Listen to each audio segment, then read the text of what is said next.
इसमें हम आपको रीढ़ की हड्डी नामक ये जो नाटक है ये बता रहे थे। इसमें रीढ़ की हड्डी जो कि जगदीश चंद्र माथुर जी का लिखा हुआ है, इसमें सबसे पहले हमने जगदीश चंद्र माथुर जी के विषय में संक्षिप्त रूप में जीवन परिचय और उसके बाद पाठ जो है उसका थोड़ा परिचय हुआ और फिर पाठ का जो सारांश है उसके विषय में बताया। पाठ तो इसमें आप जानते ही हैं कि रीढ़ की हड्डी एकांकी के माध्यम से जो लेखक हैं वो समाज में लड़का लड़की के बीच जो मौजूद भेदभाव को यहाँ पर दर्शाया गया है। यहाँ पर भेदभाव को दर्शाया गया है। आज भी लड़कियों के प्रति रूढ़िवादी मानसिकता चारों तरफ फैली हुई है। लेखक ने इस पर प्रहार करते हुए लड़कियों की शिक्षा को अत्यधिक महत्व दिया है। शिक्षित होकर वे आत्मविश्वासी और साहसी बनती हैं। वे अपने अधिकारों के प्रति जागरूक हो जाती हैं और अपना भविष्य अधिक अच्छी तरह संवार सकती हैं। लड़कियों को सजावट की वस्तु मानने वाले लोगों पर दहेज के लोभियों को शिक्षित एवं अपने अधिकारों के प्रति सचेत लड़कियां ही सबक सिखा सकती हैं। तो इसी प्रकार से और आगे हमारा समाज भी इससे शिक्षित बनता है। ये भी इसमें हमें विशेष रूप से जोड़ लेना चाहिए कि यदि लड़कियां शिक्षित हैं, पढ़ी लिखी हैं, तो समाज भी हमारा शिक्षित होगा। हर प्रकार के रास्ते खुलेंगे और समाज शिक्षित होगा और आगे बढ़ेगा। तो इसी प्रकार से आपको हमने ये बताया और इसमें सारांश के रूप में आपको इस पाठ का जो सार है इसके विषय में बताया। अब हम देखते हैं सार के रूप में। आपको तो हमने बता दिया था कि रामस्वरूप द्वारा मेहमान की स्वागत की तैयारी, रामस्वरूप और प्रेमा की चिंता, गोपाल प्रसाद का शंकर के साथ आगमन, लड़कियों की पढ़ाई और खूबसूरती पर भी चर्चा, उमा का वहाँ प्रवेश होता है, उमा की डांट और स्वाभिमान को चुनौती, ये सब वहाँ होता है। तो इस प्रकार से यहाँ पर ऐसा आपने रीढ़ की हड्डी के माध्यम से देखा, सुना, पढ़ा और इसमें अब हम आगे देखते हैं कि रामस्वरूप और गोपाल प्रसाद बात बात पर एक हमारा जमाना था कहकर अपने समय की तुलना वर्तमान समय से करते हैं। इस प्रकार की तुलना करना कहाँ तक तर्कसंगत है, इसके विषय में विचार करते हैं।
इसमें ये बताते हैं कि राम स्वरूप और गोपाल प्रसाद बात बात पर एक हमारा जमाना था कहकर अपने जमाने की तुलना वर्तमान समय से करते हैं।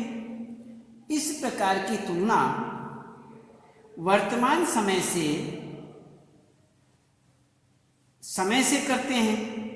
इस प्रकार की तुलना करना कहाँ तक तर्क संगत है, इसके विषय में देखते हैं।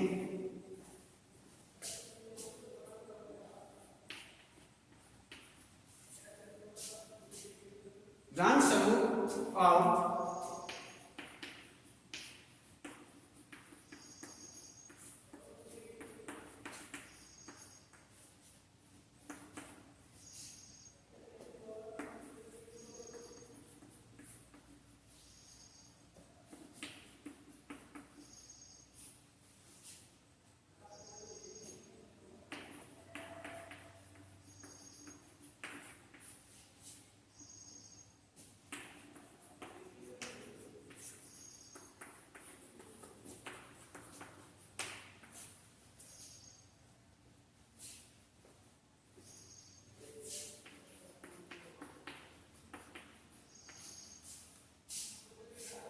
समय से करना उचित नहीं है।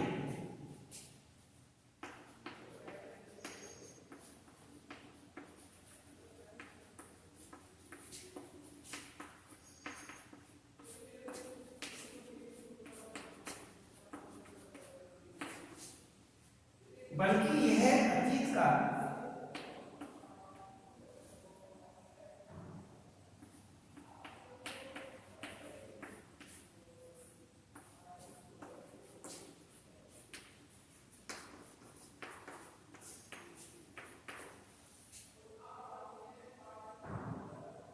महिमा मंडल है।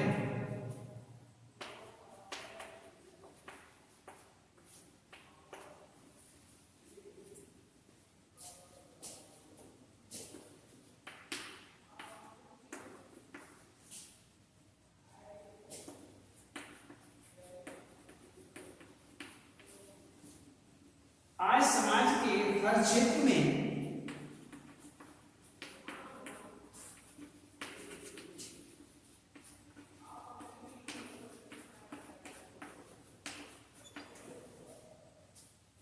व्यापक परिवर्तन आए हैं।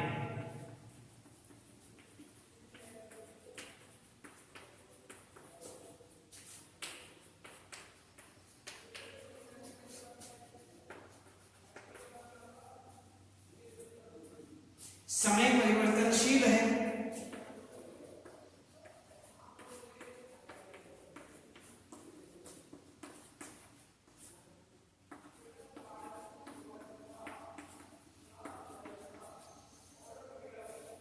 समय के साथ साथ सोच,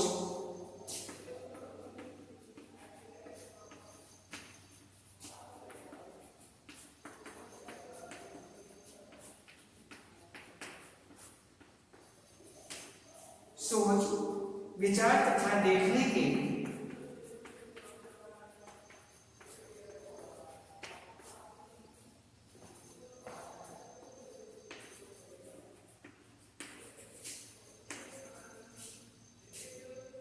दृष्टिकोण में भी परिवर्तन आया।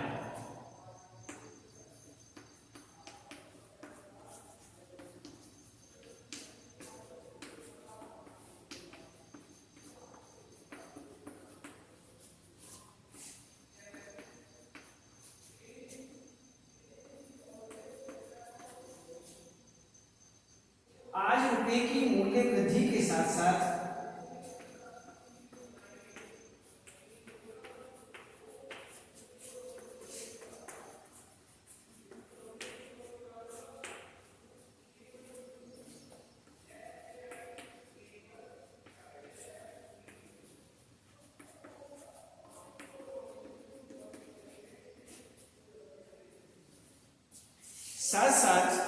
उत्पादन क्षमता बढ़ी है।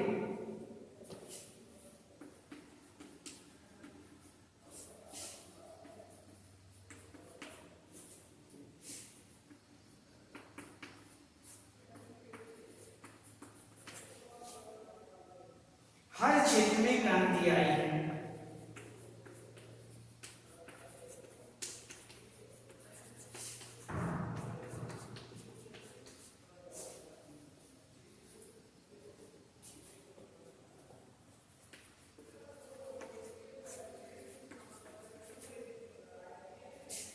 शिक्षा के क्षेत्र में भी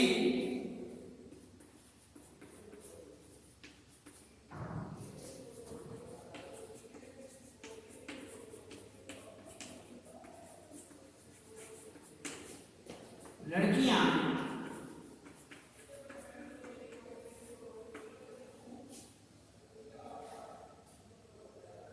लड़कों से आगे निकल आई हैं।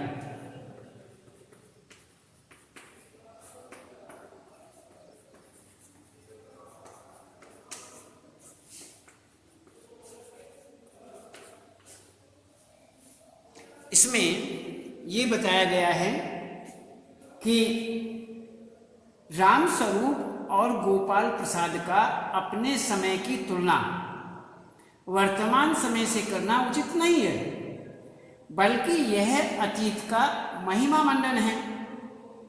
आज समाज के हर क्षेत्र में व्यापक परिवर्तन आए हैं। समय परिवर्तनशील है। समय के साथ साथ सोच, विचार तथा देखने के दृष्टिकोण में परिवर्तन आया है। आज रुपये की मूल्य वृद्धि के साथ साथ उत्पादन अक्षमता बढ़ी है। हर क्षेत्र में क्रांति आई है। शिक्षा के क्षेत्र में भी लड़कियां लड़कों से आगे निकल आई हैं। आगे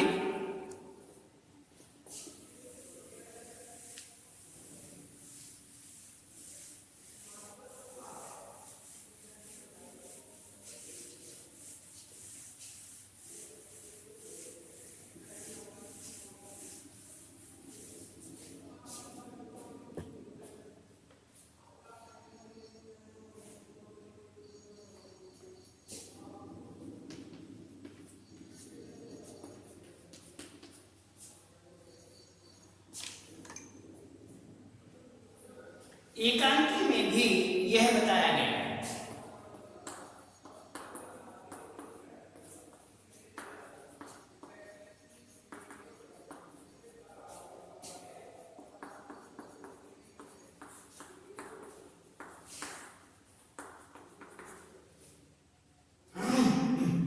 कि लड़कियों ने पुरुषों के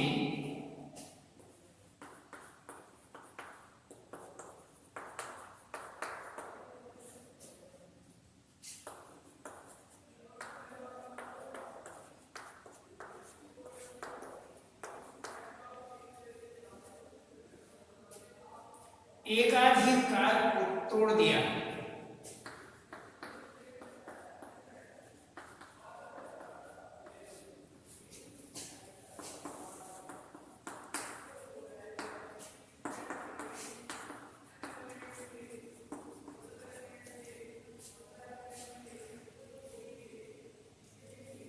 समय की मांग भी यही है।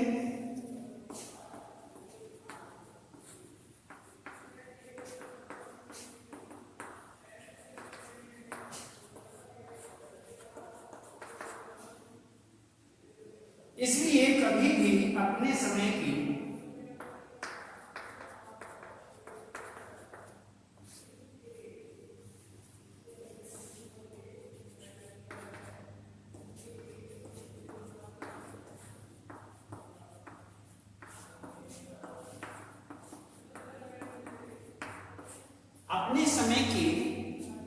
तुलना वर्तमान समय से नहीं करनी चाहिए।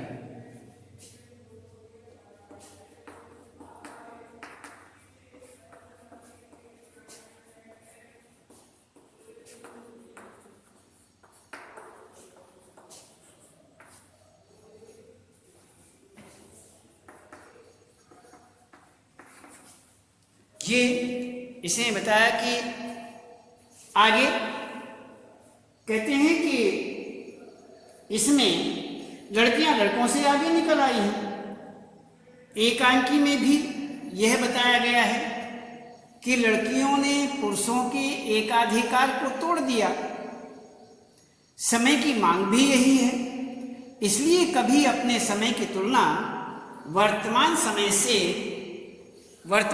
से नहीं करनी चाहिए। इस तरह से यहाँ पर ये बताया।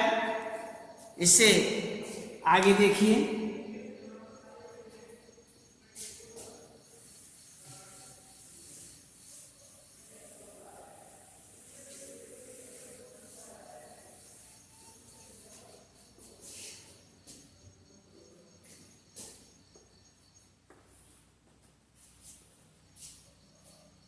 रामस्वरूप का अपनी बेटी को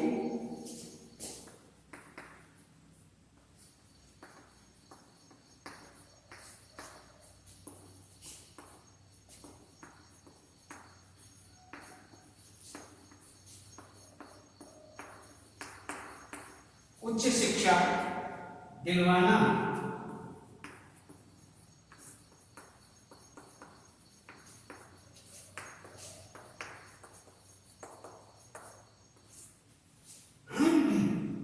और विवाह के लिए छिपाना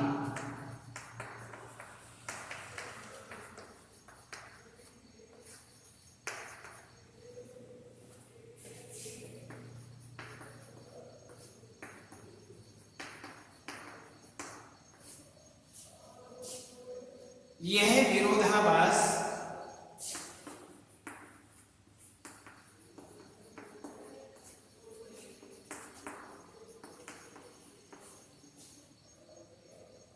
उनकी किस व्यवस्था को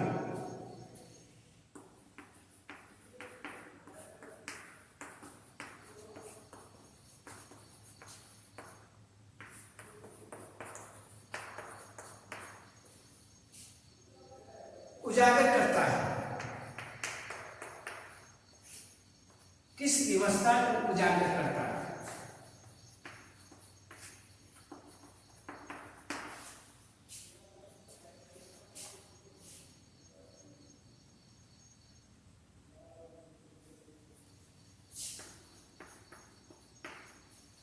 इसमें ये पूछा गया है कि रामस्वरूप का अपने बेटी को उच्च शिक्षा दिलवाना और विवाह के लिए छिपाना, ये विरोधाभास उनकी किस व्यवस्था को उजागर करता है, इस विषय में बताइए। तो इसमें कहते हैं कि रामस्वरूप ने अपनी बेटी को उच्च शिक्षा दिलवाई।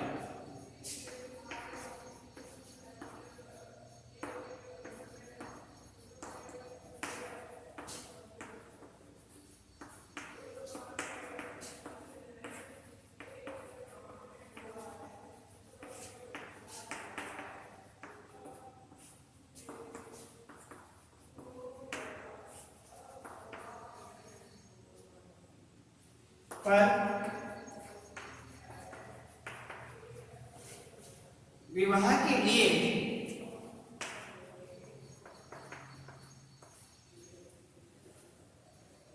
उसे छिपाना उनकी मजबूरी बन गई।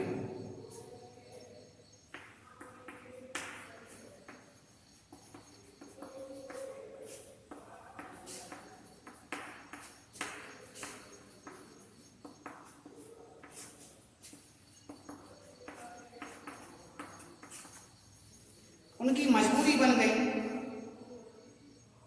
लड़की के पिता को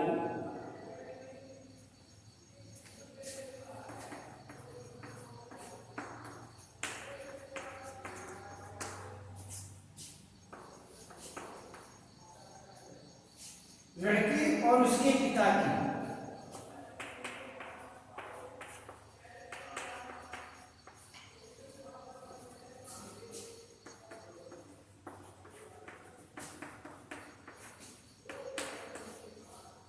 इच्छा के अनुसार चलना पड़ता है।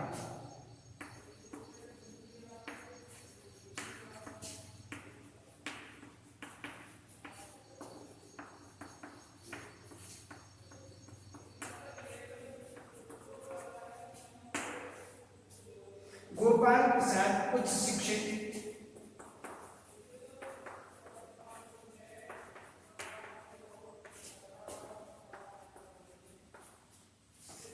उच्च शिक्षित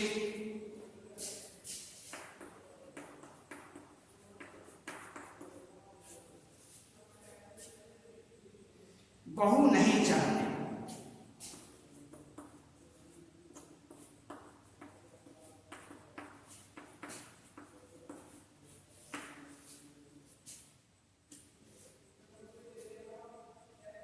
और रामस्वरूप उसके लड़के से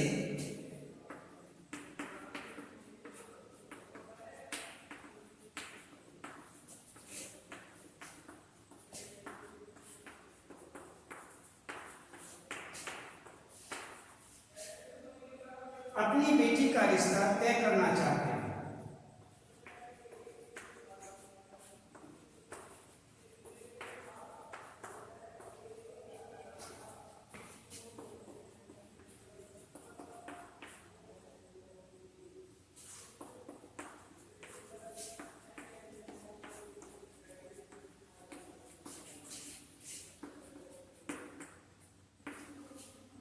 अतः मैं अपनी बेटी की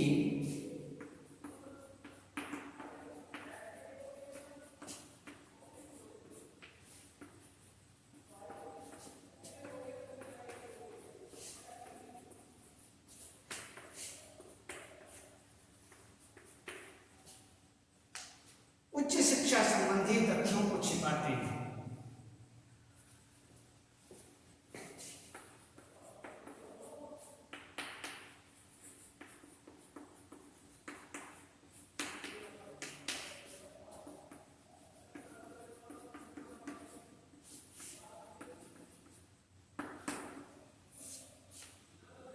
ताकि बेटी की उच्च शिक्षा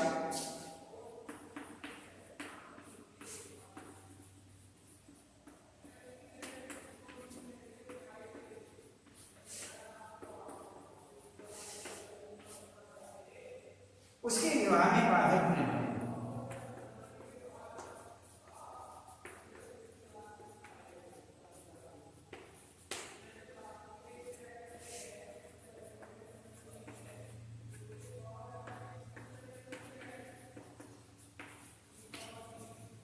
इसमें ये बताया गया है कि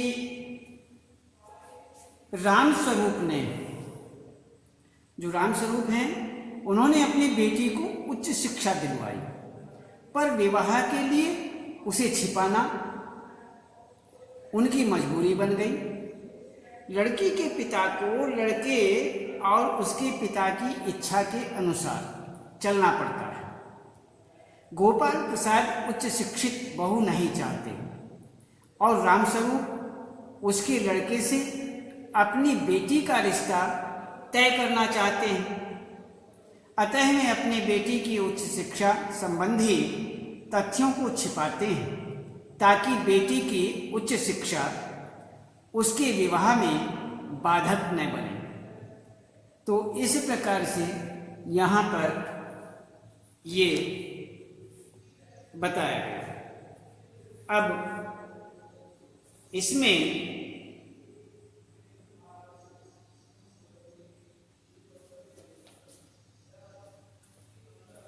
आज केवल इतना ही और कल बताएंगे।